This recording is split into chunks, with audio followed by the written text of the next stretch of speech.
Hello everyone, मैं सुरभि कुमारी स्वागत करती हूँ आप सबका अपने इस प्लेटफॉर्म तेजस एकेडमी पर। कैसे हैं आप सभी? और उम्मीद है आप लोगों के एग्ज़ाम की प्रिपरेशन अच्छी चल रही होगी। इसी प्रिपरेशन को और भी अच्छा करने के लिए मैं हूँ आप लोग के साथ हमारे ज्योग्राफी के कुछ यूनिट 6 के क्वेश्चंस के साथ जो जून 2023 के पेपर्स में देखे गए थे। ये क्वेश्चंस आप लोगों को हेल्प करेंगे ये देखने में कि किस तरह के क्वेश्चंस आपको यूनिट्स में पूछे जाते हैं और कितने क्वेश्चंस लगभग हर यूनिट से बनते हैं। साथ ही इसके आंसर और एक्सप्लेनेशन आपको इसके वेरियस कॉन्सेप्ट को समझने में मदद करेंगे। तो इस तरह से हम लोग आपके साथ जुड़े हुए हैं लगातार, और आप भी हमारे साथ जुड़े रहिए और अपना प्यार और सपोर्ट बनाए रखिए, और जितना ज़्यादा हो सके आप लोग इस वीडियो को शेयर करते रहिए।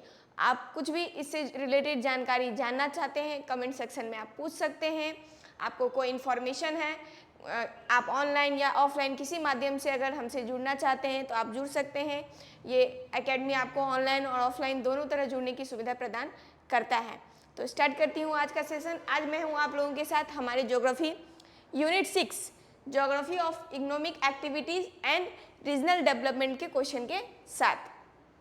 इस यूनिट में ये जो यूनिट 6 है इसमें हम ज्योग्राफी के 4-5 पार्ट्स को पढ़ते हैं, जैसे कि हमारा इकोनॉमिक ज्योग्राफी, इसके अंदर ही हम पढ़ते हैं हमारे एग्रीकल्चर ज्योग्राफी को, इंडस्ट्रियल ज्योग्राफी को, ट्रेड एंड ट्रांसपोर्ट ज्योग्राफी और हमारा रीजनल ज्योग्राफी। ये सारी ज्योग्राफी जो है हम लोग यूनिट 6 के अंदर ही कवर करते हैं। तो उससे रिलेटेड जो क्वेश्चंस हमारे एग्जाम में पूछे गए हैं उसको हम एक एक करके देखेंगे और उसके आंसर और एक्सप्लेनेशन को समझेंगे। तो स्टार्ट करती हूँ आज का सेशन। फर्स्ट क्वेश्चन है आपके स्क्रीन पर and your time start now. Who among the following enunciate 4 stages in the evolution of space economy? निम्नलिखित में से किसने स्पेस इकोनॉमी के क्रम विकास में 4 अवस्थाओं के विचार का प्रतिपादन किया?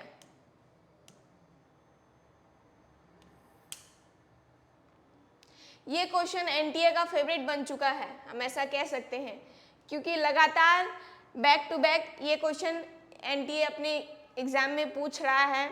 हर एक सेशन के बाद हम दूसरे सेशन में इस क्वेश्चन को देख लेते हैं।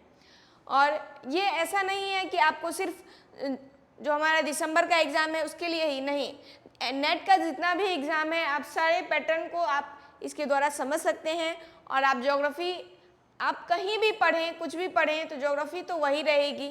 तो इसलिए ऐसा नहीं है कि आप नेट का प्रिपरेशन कर रहे हैं तो उसमें ही आपको ये हेल्प देगा, नहीं। आप पीजीटी, टीजीटी, सेट कुछ भी प्रिपरेशन कर रहे हैं, असिस्टेंट प्रोफेसर, वो सब में आपको ये क्वेश्चंस हेल्प करेंगे। तो देखिए इसका आंसर हो जाएगा John Friedman.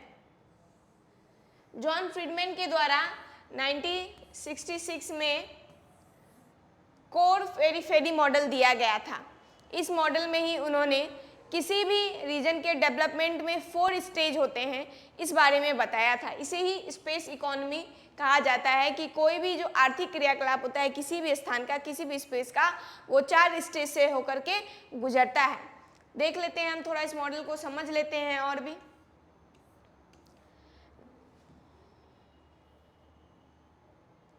The core and periphery model was developed in 1966 by John Friedman and it describes especially how economic, political and cultural authority is spread out in core and periphery regions। जैसा कि मैंने आप लोगों को बताया, इसमें बताए थे फ्रीडमैन, जॉन फ्रीडमैन इनका पूरा नाम था।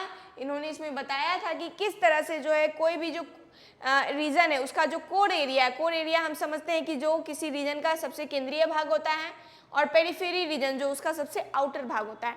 तो कोर और पेरिफेरी रीजन किस तरह आपस में एक दूसरे से जुड़े होते हैं और कैसे उनका डेवलपमेंट होता है, चाहे वो कल्चरल एस्पेक्ट में हो, पॉलिटिकल एस्पेक्ट में हो, है ना, या इकोनॉमिक एस्पेक्ट में हो, वो किस तरह से जो है आगे की ओर बढ़ते हैं, कैसे वहाँ काम जो है आगे की ओर चलता है, इसी बात को ये मॉडल जो है डिस्क्राइब करता है। इसमें जो 4 स्टेज बताए गए थे वो हमारा पहला था प्री इंडस्ट्रियल, दूसरा ट्रांजिशनल, थर्ड था हमारा इंडस्ट्रियल और फोर्थ था हमारा पोस्ट इंडस्ट्रियल।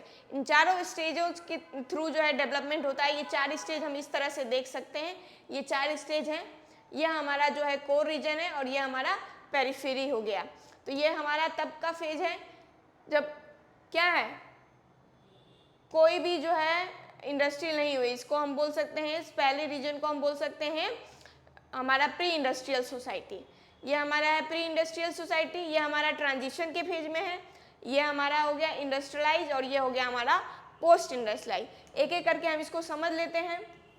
देखिए जब प्री इंडस्ट्रियल सोसाइटी रहती है, यानी कि जब रीजन का इतना डेवलपमेंट नहीं हुआ रहता है, तो इस स्टेज में इकोनॉमी जो होती है किसी भी क्षेत्र की वो लोकलाइज्ड होती है। लोकलाइज्ड कहने का मतलब है कि वो किसी एक क्षेत्र में सीमित होती है, वो आपस में जो रीजन्स हैं उनका इतना इंटरेक्शन हुआ नहीं रहता है।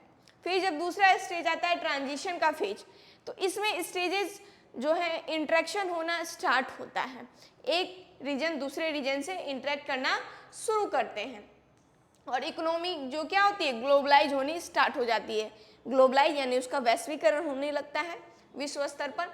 फिर आता है इंडस्ट्रियल डेवलपमेंट का फेज, जब पूरी तरह क्या होता है हाईली इंडस्ट्रियलाइज हो जाती है इकोनॉमी, यानी हर रीजन उद्योग की ओर बढ़ते हैं और इसमें clear distinction between the core and periphery. इसमें क्या होता है कोर रीजन कौन सा है और पेरिफेरी रीजन कौन सा है, इन दोनों के बीच एकदम क्लियर अंतर हमें देखने को मिलता है।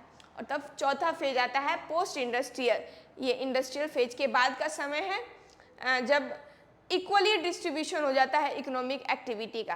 कहने का मतलब जो इकोनॉमिक एक्टिविटी इस रीजन में मिल रही है वही इकोनॉमिक एक्टिविटी दूसरे रीजन में भी हमें देखने को मिल रही है। तो ये वाला फेज होता है हमारा पोस्ट इंडस्ट्रियल फेज। तो इस तरह से जॉन फ्रीडमैन ने बताया था कि कोई भी जो रीजन होता है वो इस 4 फेज से होकर के अपने डेवलपमेंट को देखता है। ये इनका फिगर था, इसको भी ध्यान में रखिएगा। ये हमारा कोर और ये हमारा पेरिफेरी। ये देखिए जब इंटरेक्शन नहीं है और ये जब इंटरेक्शन होना स्टार्ट होता है, ये जब हाईली इकोनॉमिक हो गया, जब क्या हो गया ये सारे एक दूसरे से जुड़ गए। और ये वो फेज है जब पोस्ट इंडस्ट्रियल कंप्लीटली सारी रीजन्स में इकोनॉमिक एक्टिविटी जो है डिस्ट्रीब्यूट हो गई। ये भी है उनका ही दिया हुआ फिगर कोर और पेरिफेरी का। ये कोर रीजन है और ये हमारा पेरिफेरी रीजन है। हम देख सकते हैं कि किस तरह जो रिसोर्सेज हैं संसाधन पेरिफेरी से कोर की ओर आते हैं और यहाँ से फिर वस्तुएं जो हैं पेरिफेरी की ओर गुड्स वस्तुएं पेरिफेरी की ओर बढ़ती है। जैसे कि हम एग्रीकल्चरल प्रोडक्ट जो कि आता है हमारा पेरिफेरी रीजन से, शहर के बाहरी क्षेत्र से शहर के अंदर आया और शहर में फिर उसको बनाया गया, कोई नया प्रोडक्ट हुआ, मैन्युफैक्चरिंग किया गया और फिर वही प्रोडक्ट बन करके जो है पेरिफेरी में जाता है बिकने के लिए। तो यही है रिसोर्स एंड गुड्स का सप्लाई जो कोर और पेरिफेरी के बीच के रिलेशनशिप को हमें बताता है। इस तरह से कोर और पेरिफेरी दोनों एक दूसरे पर डिपेंडेंट हैं। यही इनका मॉडल था। बढ़ते हैं अब नेक्स्ट क्वेश्चन की ओर। क्वेश्चन नंबर 2 है आपके स्क्रीन पर। तो यह हमारा मैचिंग का क्वेश्चन है, match list 1 with list 2।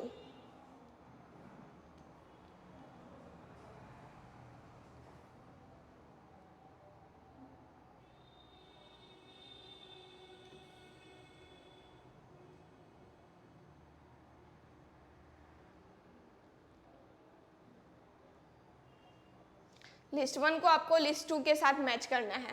Primary, secondary, tertiary, quaternary, singing, postal services, brick making, pearl culture. Hindi में प्राथमिक, द्वितीयक, तृतीयक, चतुर्थक, गायन, डाक सेवाएं, निर्माण और मोती खेती। ये हमारे इकोनॉमिक ज्योग्राफी का सबसे फर्स्ट टॉपिक यही है जिसमें हम एक्टिविटीज को पढ़ते हैं। हमारी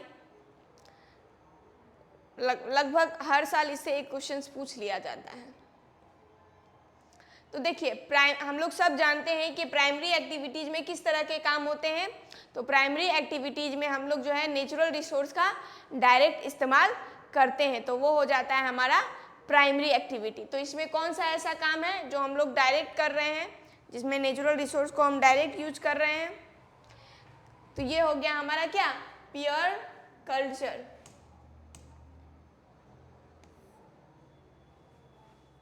प्राइमरी हो गया हमारा पियर कल्चर, यानी ए का 4 तो बस एक ही जगह है, तो आंसर तो हमारा यही निकल करके आ गया, लेकिन हम फिर भी एक बार जो है देख लेते हैं।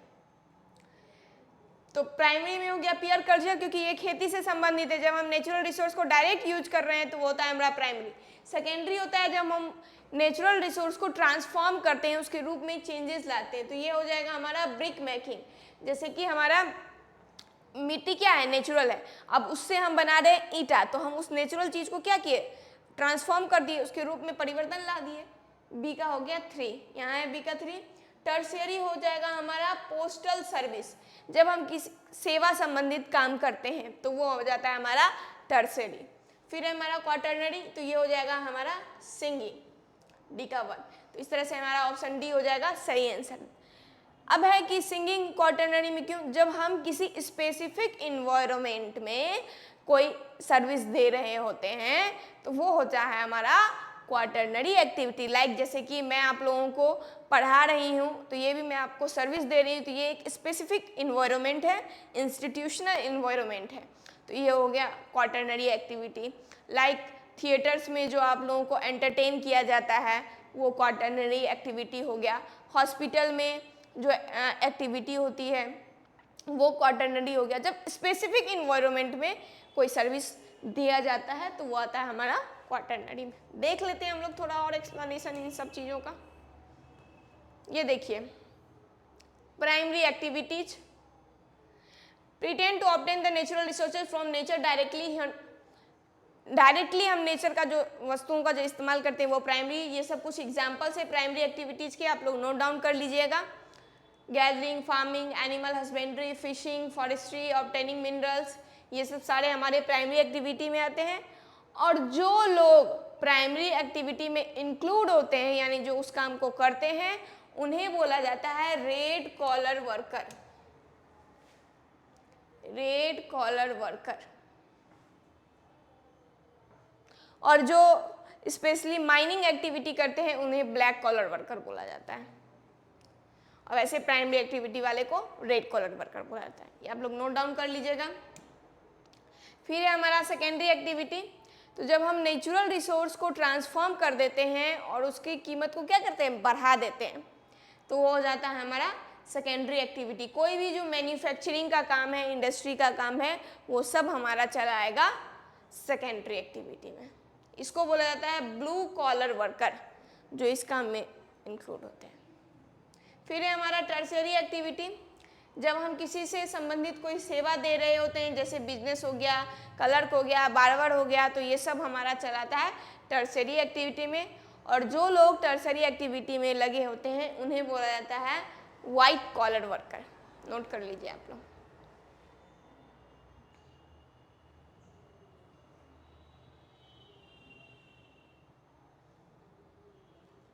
फिर है हमारा क्वाटरनरी सर्विस या एक्टिविटी, तो क्वाटरनरी सर्विस हो गया जो किसी स्पेशल इन्वायरमेंट में दिया जाता है, वो हो गया हमारा क्वाटरनरी सर्विस।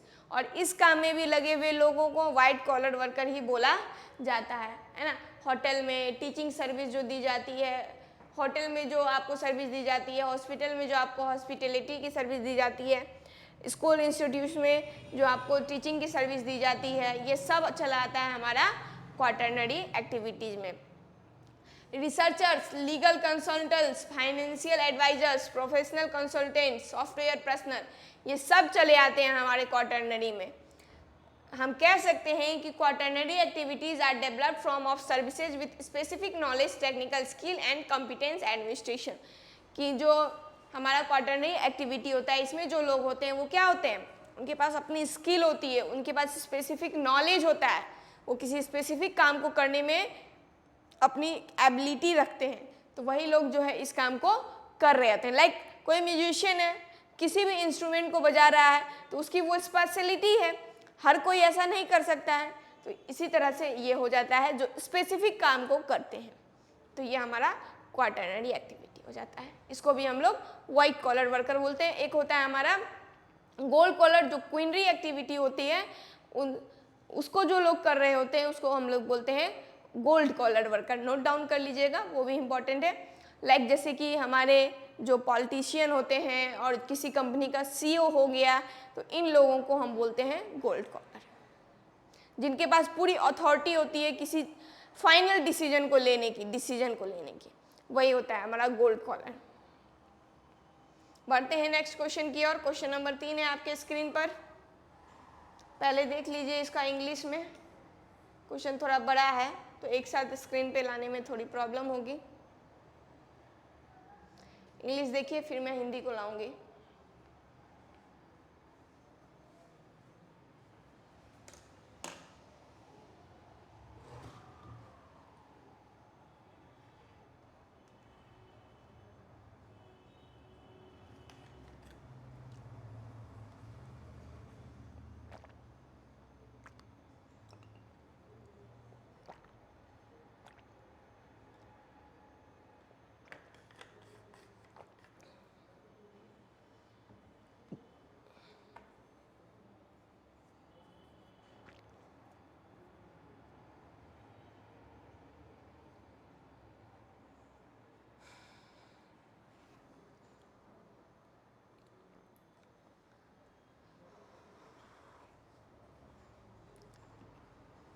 देखिए अब हिंदी को भी पढ़ लीजिए आप लोग।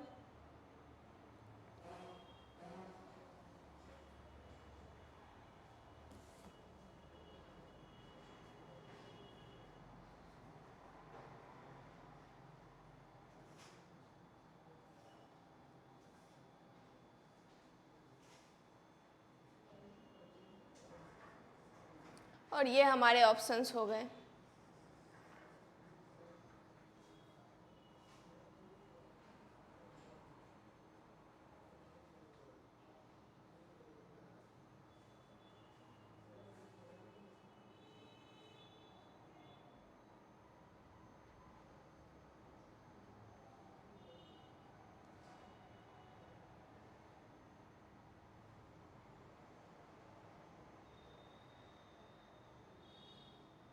Which statements are true about the benefits of World Trade Organization?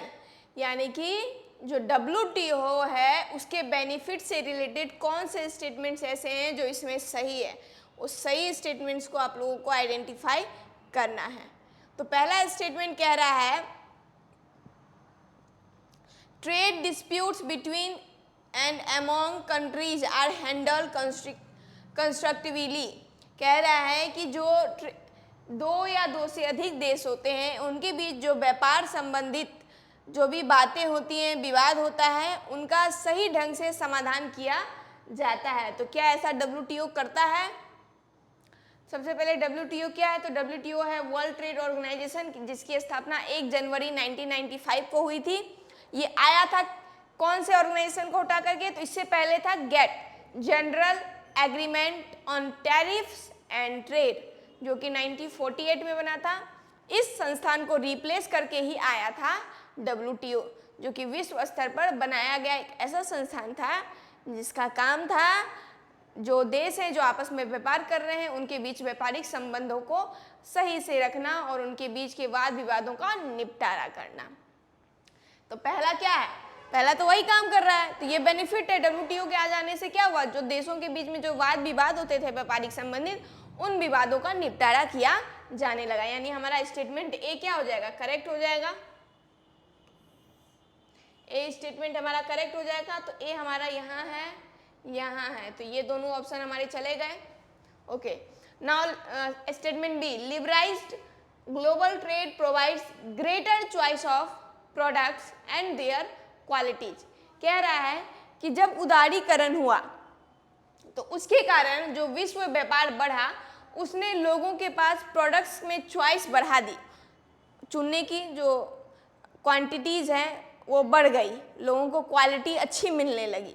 तो क्या ऐसा है? यस, क्योंकि लिबराइज्ड होने के बाद क्या हो गया कि कोई एक सामान जो है कई देशों से आ रहा है तो उसमें बेस्ट चीज़ जो है आप ले सकते हैं और बेस्ट क्वालिटी आपको मिलेगी। क्योंकि कंपटीशन में क्या होता है कि हर किसी को एक दूसरे से कॉम्पिटिट करते हैं कि मुझे उससे आगे रहना है।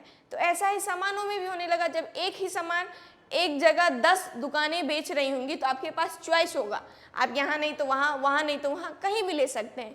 तो ये पॉसिबल हो पाया किसके कारण? लिबराइज्ड के कारण ही। तो स्टेटमेंट बी भी हमारा क्या हो जाएगा? करेक्ट हो जाएगा। यहाँ भी है और यहाँ भी है।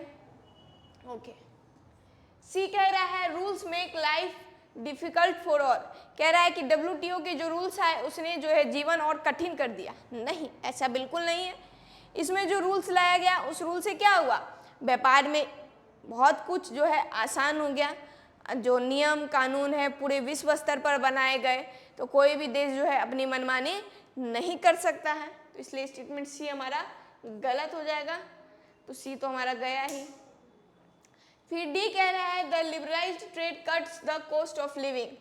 कह रहा है कि उदारीकरण के कारण क्या हुआ, लोगों के रहन सहन की लागत में कमी आई, मतलब कि सस्ते दरों पर सामान जो है लोगों को उपलब्ध होने लगे। तो यस, बिल्कुल ऐसा हुआ, क्योंकि जब ग्लोबलाइज हो गया मार्केट, विश्व स्तर पर हमें सारी चीज़ें मिलने लगी, तो ऐसा हमें देखने को मिला है कि जो सामान की कीमत है वो कम हो गई, है ना।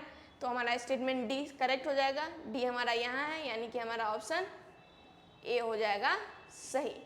ई स्टेटमेंट कह रहा है दिस सिस्टम प्रमोट्स कॉन्फ्लिक्ट। कह रहा है कि जब से WTO आया है तब से कॉन्फ्लिक्ट्स बढ़ गए, यानी लोगों के बीच देशों के बीच वाद विवाद बढ़ गए। ऐसा बिल्कुल नहीं है, क्योंकि इसने क्या किया है, वाद विवाद को सुलझाने का काम किया है। इसलिए स्टेटमेंट ई क्या हो जाएगा, इनकरेक्ट हो जाएगा। इस तरह से हमारा होता है ए, बी और डी, तो हमारा ऑप्शन ए हो जाता है करेक्ट। ये देख लीजिए, एक्सप्लेनेशन में भी आप लोगों को दिया गया है, जो सारी चीज़ें मैंने आप लोगों को बताई हैं वो सब कुछ इसमें दिया गया है। आप लोगों को PDF दिया जाएगा, तो आप लोग इसको रीड आउट कर सकते हैं, पढ़ने के लिए है।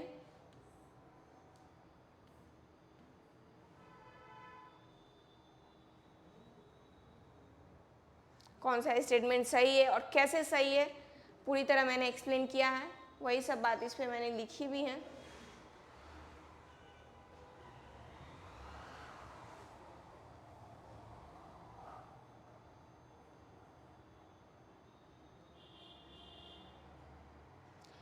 इस सिस्टम का काम क्या है कि जो देशों के बीच पीसफुल और म्यूचुअली बेनिफिशियल ट्रेड हो सके, यानी कि शांतिपूर्ण और सबको फायदा हो, ऐसा वाला व्यापार हो। ऐसा नहीं कि एक देश फायदे में जाए और एक देश लॉस में जाए, ऐसा नहीं होना चाहिए।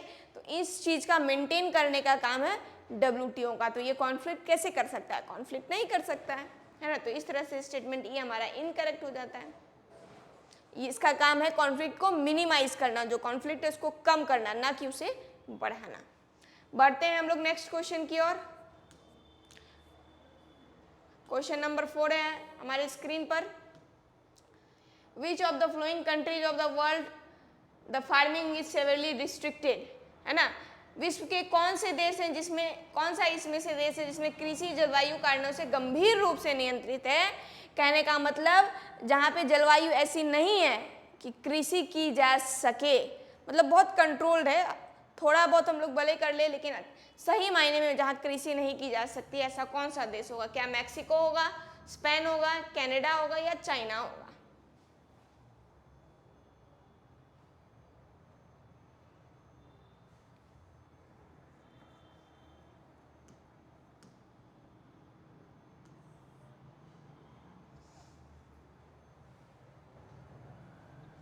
तो हम लोग सब जानते हैं चाइना तो क्या है, चाइना तो एक एग्रीकल्चरल कंट्री है, यहाँ तो अच्छी खासी कृषि होती है।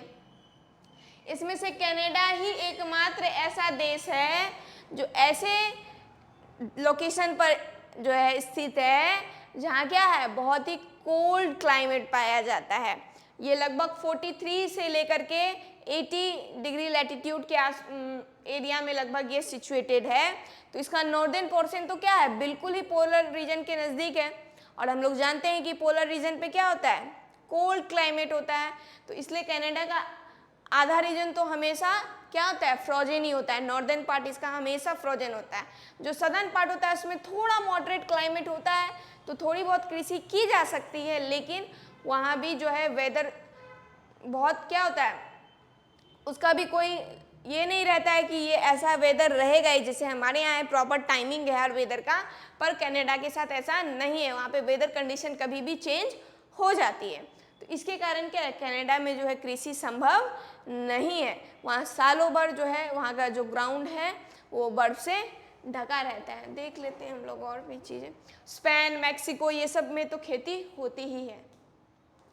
देखिए, Canada has harsh and challenging climate conditions. Canada के पास कैसा क्लाइमेट है, बहुत ही हार्श और चैलेंजिंग। चैलेंजिंग मतलब वहाँ पर ऐसे ऐसे कंडीशंस क्लाइमेटिक होते रहते हैं जिसका सामना करना मुश्किल है। यहाँ पर जो है लॉन्ग कोल्ड विंटर्स यानी लंबे समय तक चलने वाला बहुत ही कोल्ड वाला विंटर होता है, और जो यहाँ समर होता है वो काफ़ी शॉर्ट टाइम के लिए होता है। इसलिए यहाँ पर जो ये क्लाइमेटिक कंडीशन है वहाँ एग्रीकल्चर को डिफ़िकल्ट बना देती है। और नॉर्दर्न पार्ट जो है कनाडा का, साथ ही इसमें आर्कटिक रीजन है, ये एक्सट्रीमली कोल्ड टेम्परेचर यहाँ होता है। इसलिए यहाँ जो ग्रोइंग सीजन यानी जब खेती वाला जो सीजन है वो काफ़ी शॉर्ट होता है, जिसके कारण यहाँ पर कृषि सही ढंग से नहीं हो सकती है। जो ग्राउंड होता है वो फ्रोजन होता है। कुछ अल्टरनेटिव मेथड जैसे कि green house farming, subsistence agriculture, इसके द्वारा हम थोड़े समय के लिए खेती कर सकते हैं। और कनाडा का जो सदर्न रीजन है वहाँ पर क्लाइमेट थोड़ा ठीक होता है, तो इस एरिया में कर सकते हैं, लेकिन यहाँ भी फार्मर आपको कम देखने को मिलेंगे, क्योंकि यहाँ पर क्या होता है, अनप्रिडिक्टेबल वेदर पैटर्न है। ऐसे वेदर पैटर्न है जिसको हम प्रिडिक्ट भी नहीं कर सकते हैं, इसलिए लोग यहाँ पर रिस्क ज़्यादा नहीं लेते हैं एग्रीकल्चर करने का, और ये बहुत ही रिस्ट्रिक्टेड एरिया है एग्रीकल्चर के हिसाब से। बढ़ते हैं नेक्स्ट क्वेश्चन की ओर। क्वेश्चन नंबर 5 है आप लोगों के स्क्रीन पर, इसमें भी मैचिंग करना है आप लोगों को। Match list 1 with list 2। Jute, अच्छा एक तरफ है हमारा टाइप ऑफ इंडस्ट्री और दूसरी तरफ है हमारा प्लेस, कि कौन सा इंडस्ट्री जो है किस प्लेस पर सिचुएटेड है। जूट इंडस्ट्री, वूल इंडस्ट्री, सिल्क इंडस्ट्री और कॉटन इंडस्ट्री। कुल्लू, मैसूर, हिसार और ओंगले। देखिए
तो जूट इंडस्ट्री ये हो जाएगा हमारा ओंगले, जो कि आंध्र प्रदेश का एक क्षेत्र है।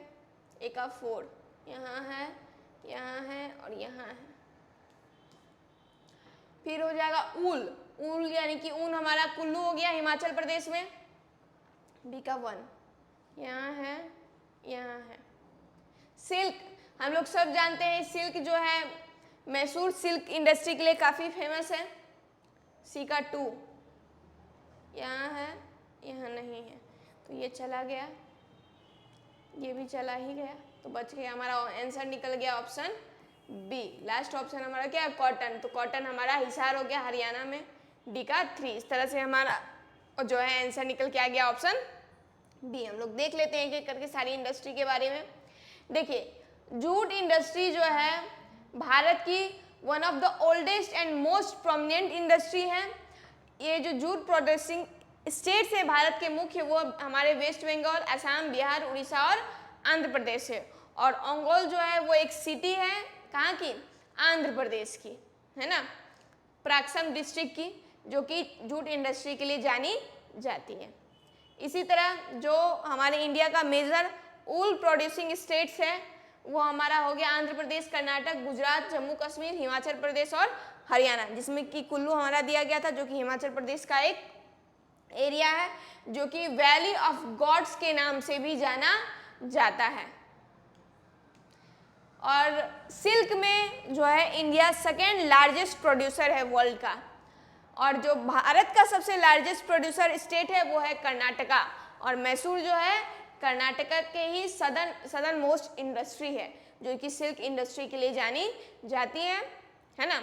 और हिसार जो है हरियाणा स्टेट में है, जो कि कॉटन इंडस्ट्री के लिए फेमस है। तो इस तरह से हमारा जो है ये 4 हो गए। अब हम बढ़ते हैं नेक्स्ट क्वेश्चन की ओर। क्वेश्चन नंबर 6 जो है आप लोगों के स्क्रीन पर है, देखिए। The idea concept of special margins of profitability in context of industrial location theories was propounded by, यानी कि स्पेशल मार्जिन प्रॉफिटेबिलिटी का जो कॉन्सेप्ट है वो किसके द्वारा दिया गया था, सिंपली यही पूछना ये चाह रहा है। स्पेशल मार्जिन मतलब हो जाता है कि किसी विशेष क्षेत्र में आपको लाभ प्राप्त करना है ना, स्पेशल मार्जिन प्रॉफिटेबिलिटी, किसी विशेष क्षेत्र के अंदर लाभ प्राप्त करना है, ऐसा वाला कॉन्सेप्ट किसने दिया था? एलॉस ने, प्रेड ने, डीएम स्मिथ ने, वॉल्टर इजार्ड ने।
तो देखिए, जो स्पेशल मार्जिन का कॉन्सेप्ट है, स्पेशल मार्जिन प्रॉफिटेबिलिटी, ये दिया गया था हमारे डीएम स्मिथ के द्वारा, यानी कि इसका आपका जो आंसर हो जाएगा ऑप्शन सी, डीएम स्मिथ। इन्होंने बताया था कि किस तरह से कोई एक रीजन होगा जो कि आपके स्पेशल मार्जिन में आएगा और वहां पर आप जो है मैक्सिमम प्रॉफिट को प्राप्त कर सकते हैं। इसको बताने के लिए इन्होंने हमें 3 तरह के जो है बताए थे कि 3 कॉन्सेप्ट होगा, 3 सिचुएशन आपके सामने आएंगे। इस 3 सिचुएशन में ऐसा आपको क्षेत्र होगा जहां पर आप लोग प्रॉफिट प्राप्त कर सकते हैं। तीनों सिचुएशन को हम लोग एक एक करके देख लेते हैं। पहले इस थ्योरी को जान लेते हैं, इन सब के द्वारा दी गई थ्योरी को पहले हम लोग देख लेते हैं। डीएम स्मिथ ने अपना जो है मॉडल दिया था, उस मॉडल का जो बुक था वो था industrial location and economic geographical analysis. जरूर नोट डाउन कर लीजिएगा, इंपॉर्टेंट है, डायरेक्ट बुक से भी क्वेश्चन पूछ लिया जाता है। और ये जो बुक है स्मिथ का, ये आया था 1966 में। बुक का नाम क्या था? Industrial location and economic geographical analysis,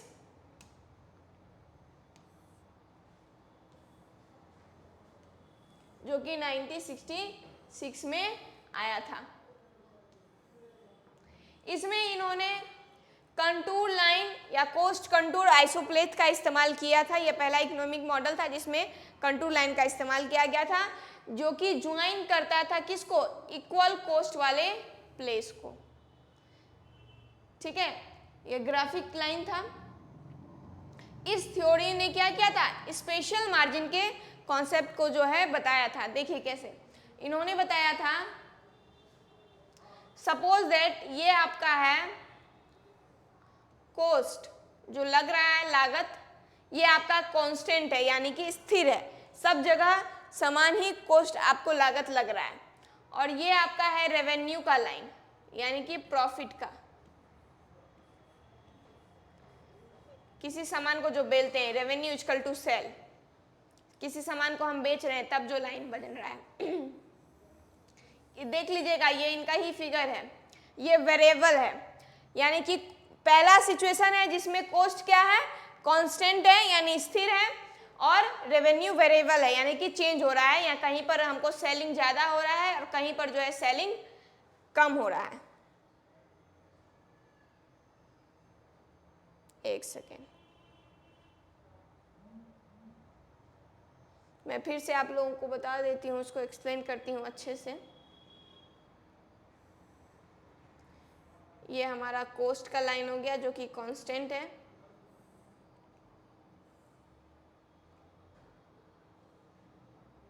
ये हमारा रेवेन्यू हो गया जो कि हमारा वेरिएबल है, चेंज हो रहा है।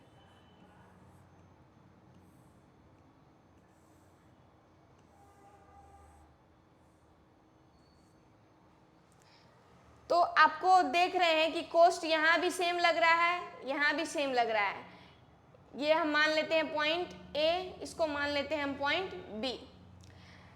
तो लेकिन सेलिंग कहाँ सबसे ज़्यादा हो रहा है? तो यहाँ हो रहा है। तो ये हमारा क्या हो गया? मैक्सिमम प्रॉफिट का लाइन हो गया, है ना।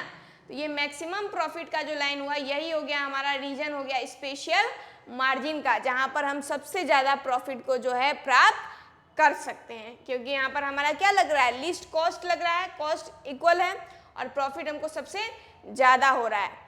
तो ये हो गया फर्स्ट सिचुएशन। इसमें कौन सा शेप बन रहा देखने को मिल रहा था? A shape. ये भी नोट कर लीजिएगा। पहले सिचुएशन में जब कॉस्ट क्या होता है? कांस्टेंट होता है और रेवेन्यू चेंज होता रहता है, तब जो हमारा प्रॉफिट निकल करके आता है वो हमारा ए शेप में देखने को मिलता है। ये पहला सिचुएशन।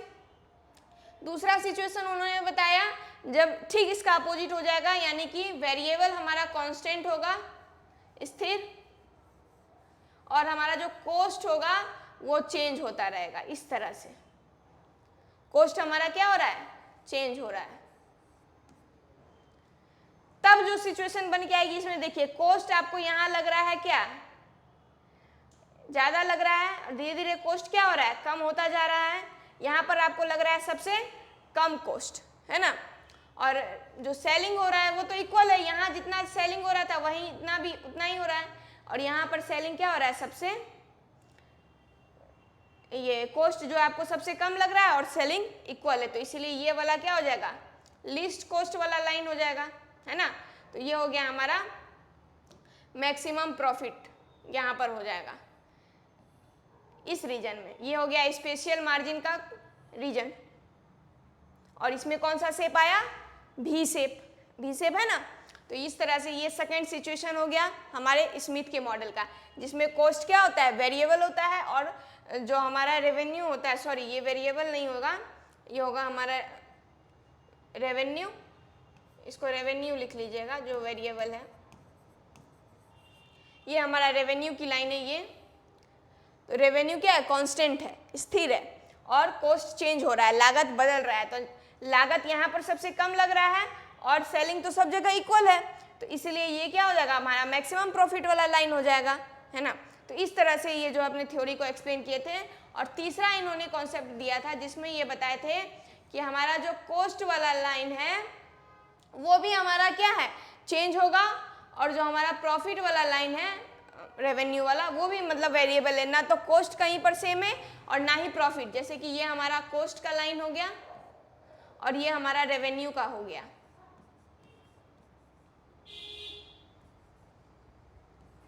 ये हमारा रेवेन्यू का लाइन हो गया। तो इसमें देखिए, इसमें क्या हो गया? यहाँ जितना कॉस्ट लग रहा है उतना ही आपको सेलिंग हो रहा है, बिक रहा है, तो कोई प्रॉफिट नहीं होगा। सेम सिचुएशन यहाँ। और यहाँ देखिए, ये आपको कॉस्ट क्या है? देखिए एकदम कम लग रहा है, और सेलिंग क्या है? एकदम ज़्यादा हो रहा है। तो ये आपका हो जाएगा क्या? मैक्सिमम प्रॉफिट वाला रीजन। तो ये पूरा रीजन हो जाएगा स्पेशल मार्जिन का रीजन, है ना। तो मैक्सिमम प्रॉफिट आपको इसके अंदर मिलेगा। तो इस तरह से है जो वो 3 सिचुएशन बताए थे स्मिथ महोदय की। 3 सिचुएशन आपके सामने हो सकती है।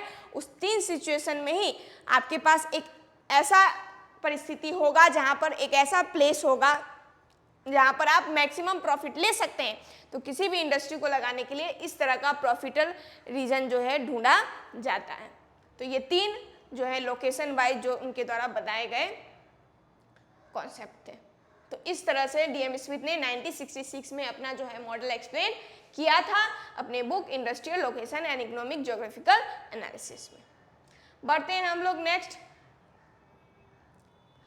ये देखिए फिर हम लोग का था, ये तो सारा कुछ मैंने बता ही दिया है। हाँ, इनकी थ्योरी जो है एरिया कोस्ट कर्व थ्योरी के नाम से भी जानी जाती है, ये भी नोट कर लीजिएगा, क्योंकि इसमें इन्होंने कर्व में एरिया कोस्ट को बताया था। फिर प्रॉफिट मैक्सिमाइजेशन थ्योरी अगस्त लॉस के द्वारा दिया गया था, जो कि एक जर्मन इकोनॉमिस्ट थे। इनकी थ्योरी पब्लिश हुई थी 1954 में। ये भी इंडस्ट्रियल थ्योरी है, डेट नोट कर लीजिएगा। प्रॉफिट मैक्सिमाइजेशन इनकी थ्योरी का नाम था। इस थ्योरी में इन्होंने वेबर के कॉन्सेप्ट को पूरी तरह जो है इग्नोर कर दिया था, मानने से मना कर दिया था कि नहीं, जैसा वेवर बोलते हैं कि लिस्ट ट्रांसपोर्टेशन कॉस्ट, वेवर की थ्योरी आई थी 1909 में, लिस्ट ट्रांसपोर्टेशन कॉस्ट की बात करती है, तो इन्होंने इसको इनकार कर दिया था कि नहीं, ऐसा नहीं होता है। कोई, इनका कहना था कि कोई भी जो इंडस्ट्रियलिस्ट होता है वो इंडस्ट्री लगाता है मैक्सिमम प्रॉफिट लेने के लिए, जहाँ कहीं उसको मैक्सिमम प्रॉफिट होगा वहाँ पर वो अपनी इंडस्ट्री को जरूर लगाएगा। तो यही उन्होंने मुख्य ऑब्जेक्टिव था उनका इस थ्योरी को देने के पीछे। तो इनकी थ्योरी 1954 में आई थी। फिर वॉल्टर इजार्ड की थ्योरी थी सब्स्टिट्यूशन थ्योरी, जो उनके द्वारा 1956 में दी गई थी। इसमें इन्होंने लोकेशन और स्पेस इकोनॉमी की बात की थी। इनका जो थ्योरी था वो लोशियन स्कीम जो थी उसी का मॉडिफाइड वर्जन था। फिर एलन ब्रेड ने 1967 में अपना थ्योरी दिया था इंडस्ट्रियल रिलेटेड। ये थ्योरी था बिहेवियरल अप्रोच। इन्होंने जो 1967 में अपना मॉडल दिया था इंडस्ट्रियल का, इसको हम बिहेवियरल मॉडल के नाम से भी जानते हैं। इनकी थ्योरी थी बिहेवियरल एंड लोकेशन, इस नाम से जो है फेमस हुआ था। बिहेवियरल मैट्रिक्स के नाम से भी हम लोग जानते हैं। इसमें इन्होंने बताया था कि किसी भी इंडस्ट्री को लगाने के लिए जो नॉलेज है वो इंडस्ट्रियलिस्ट के पास कितनी नॉलेज है और उस नॉलेज को वो कितना यूज करना जानता है, इस पर किसी भी इंडस्ट्री का प्रॉफिट जो है डिपेंड होता है। तो इस तरह से एलन ब्रेड ने बिहेवियर बेसिस पर जो है इंडस्ट्रियल थ्योरी अपनी दी थी। बढ़ते हैं हम लोग नेक्स्ट क्वेश्चन की ओर। क्वेश्चन नंबर 7 है आपके स्क्रीन पर। Which of the following statements are true about crop combination region? पहले इंग्लिश पढ़ लीजिए, फिर मैं हिंदी दिखा दूंगी। यानी कि क्रॉप कंबाइनेशन रीजन के बारे में इनमें से कौन से स्टेटमेंट्स हैं जो सही होंगे।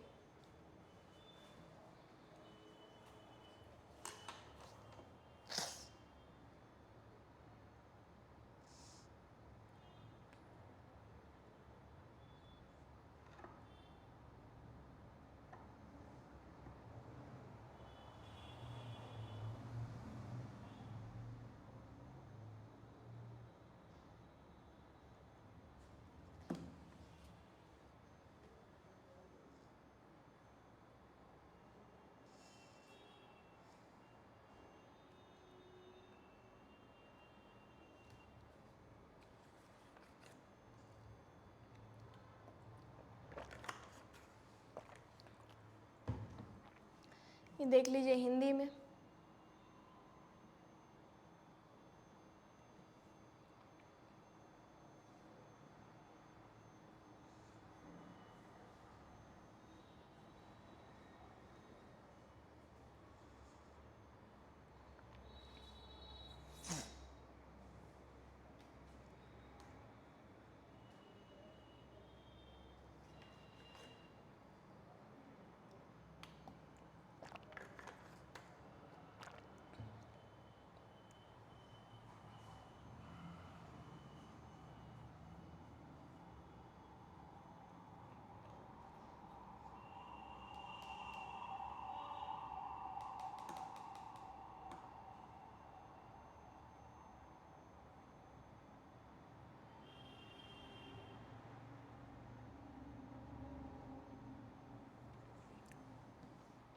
देख लेते हैं अब हम लोग।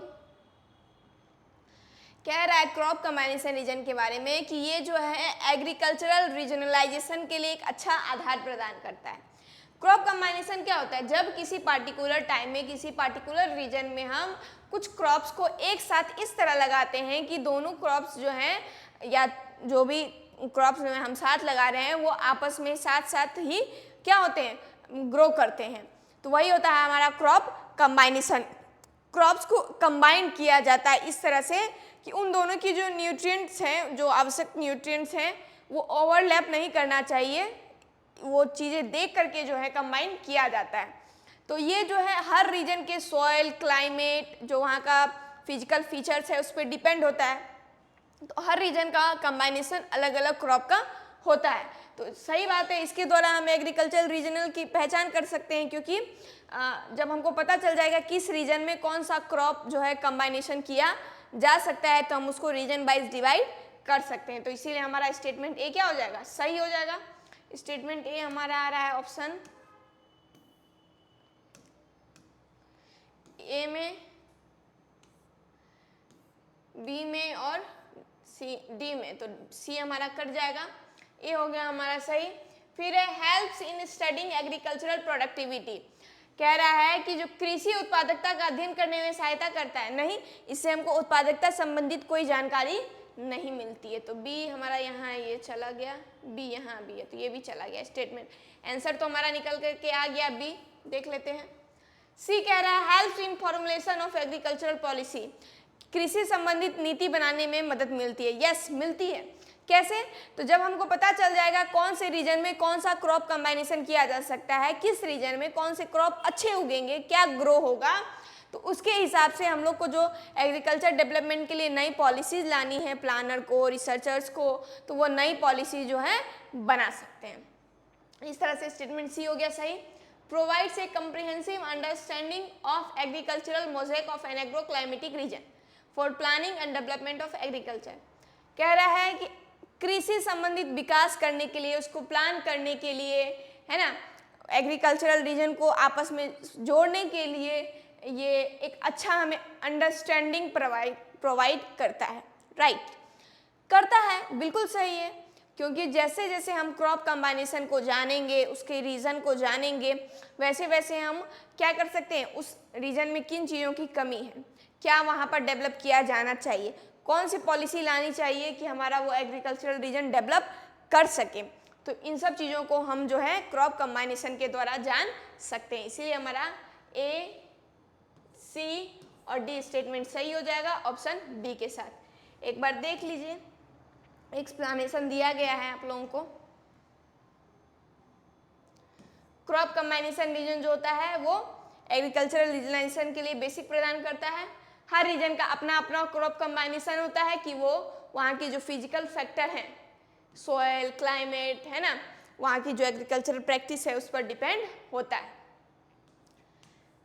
क्रॉप कंबाइनेशन के द्वारा हम लोग एग्रीकल्चर पॉलिसी बना सकते हैं। क्रॉप कंबाइनेशन का जब हमें पता चल जाता है तो जो पॉलिसी मेकर होते हैं, नीति बनाने वाले जो होते हैं, उन्हें कृषि विकास के लिए किन समस्याओं को सामना करना पड़ेगा, कौन से चैलेंजेस उनके सामने आएंगे और उन समस्याओं से वो कैसे फेस करके आगे बढ़ सकते हैं, ये सब उनको हेल्प हो जाता है।